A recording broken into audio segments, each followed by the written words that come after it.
এ বিষয়ে আরও বিস্তারিত জানাতে এই মুহূর্তে যুক্ত রয়েছেন সহকর্মী আসিফ ইকবাল খান। আসিফ, জানাবেন এই মুহূর্তে শিক্ষকদের কি কার্যক্রম চলছে আর তারা কি বলছেন?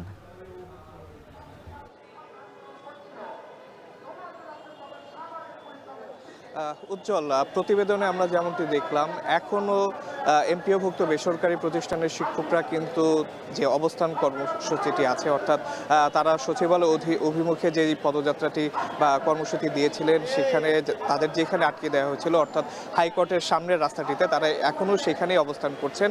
এবং এখান থেকে আমরা দেখছি তারা বিভিন্ন স্লোগানে আসলে তাদের যে দাবিটি, অর্থাৎ তাদের যে 3 দফা দাবি, সেই দাবি বাস্তবায়ন না হওয়া পর্যন্ত তারা এই জায়গা ছাড়বেন না বলে কিন্তু আসলে স্লোগানে তারা জানাচ্ছেন। একটু যদি আমাদের দর্শকদের জানিয়ে রাখি, শিক্ষকদের যে 3 দফা দাবি, অর্থাৎ যেই 3 দফা দাবির প্রজ্ঞাপনের জন্য তারা এখানে যে আন্দোলনটি করছেন, সেই 3 দফা দাবির মধ্যে একটি হলো যে তাদের যে মূল যে বেতন, সেই মূল বেতনের 20% তারা বাড়ি ভাড়া দাবি করছেন। মূল বেতনের 20% অথবা সর্বনিম্ন 3000 টাকা তারা বাড়ি ভাড়া দাবি করছেন।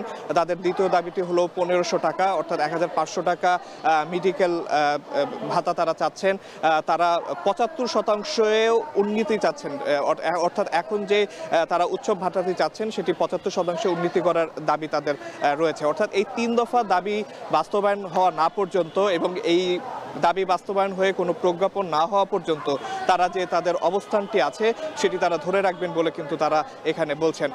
আমরা এই আন্দোলনের যারা সম্মুখ সারিতে আছে, তাদের কয়েকজনের সাথে কথা বলেছি। তারা বলছেন যে এই দাবি আদায় না হলে তারা আজকে সারা রাত শাহবাগ শহীদ মিনারে অবস্থান করতে পারেন এবং পরবর্তীতে কালকে তারা শাহবাগ মোড়ক ঘেরাও কর্মসূচি বা অবরোধ কর্মসূচি তারা দিতে পারেন। যদিও এখনো আমরা কোনো আনুষ্ঠানিক বিবৃতি বা আনুষ্ঠানিক ঘোষণা এখনো আসেনি, তবে আমরা ধারণা করছি যে কিছুক্ষণের মধ্যেই আমরা আসলে কোনো আনুষ্ঠানিক বিবৃতি পেতে পারি। সেখান থেকে হয়তো আমরা জানতে পারবো যে আন্দোলনরত শিক্ষকরা আছে, তারা আসলে পরবর্তীতে কোন কর্মসূচির মাধ্যমে তাদের দাবিটি আদায়ের চেষ্টা করছেন। তবে আমরা এখন পর্যন্ত যা দেখছি বা তাদের কথা যা শুনছি, তারা যেটি বলছেন, তাদের যে 3 দফা দাবিটি আছে, সেই 3 দফা দাবির পরিপ্রেক্ষিতে সরকারিভাবে কোনো প্রজ্ঞাপন জারি না হওয়া পর্যন্ত তারা তাদের এই আন্দোলনটি চালিয়ে যাবেন। তো এই ছিল আমার কাছে সর্বশেষ। উজ্জ্বল।